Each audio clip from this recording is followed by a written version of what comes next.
રાષ્ટ્રપિતા મહાત્મા ગાંધીજીની તિથિ અનુસાર આવતો જન્મદિવસ એટલે રેંટિયા બારસ, જે નિમિત્તે અમદાવાદના સાબરમતી રિવરફ્રન્ટ ખાતે આજે એક અનોખી ઉજવણી કરવામાં આવી હતી. ગુજરાત વિદ્યાપીઠના આશરે 2000 જેટલા વિદ્યાર્થીઓએ ગાંધીજીના ચિરપરિચિત ચરખાને નદી કિનારે એક સાથે કાંત્યો હતો.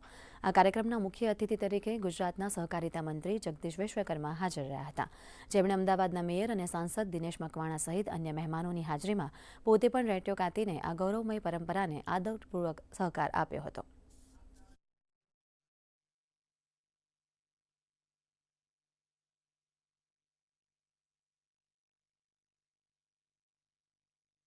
મહાત્મા ગાંધીજીના તિથિ મુજબનો જન્મદિવસ ને આજે રેંટિયા બારસ તરીકે ઉજવવામાં આવી રહ્યો છે. સમગ્ર દેશમાં જન્મદિવસ રેંટિયા બારસ તરીકે ઉજવાય છે.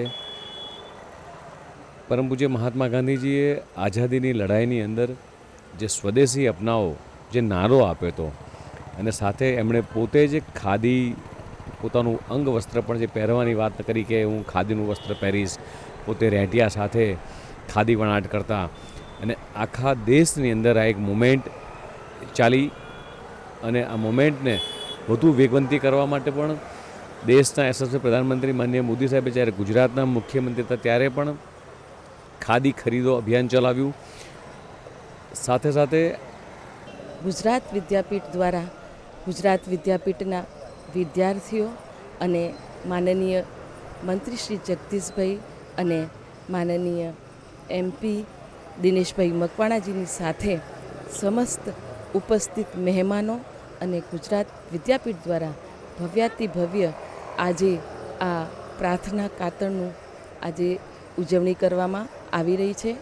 એની સાથે સાથે એમાં અનેક લોકો પણ એમાં જોડાયા છે અને ગુજરાત વિદ્યાપીઠ દ્વારા દર વર્ષે આ રીતના જે કાર્યક્રમ છે એનાથી કે લોકોમાં ખાદીના પ્રત્યે સ્વદેશી અપનાવો એના પ્રત્યે જનજાગૃતિ આવે એના માટેના અનેક પ્રયાસો કરે છે.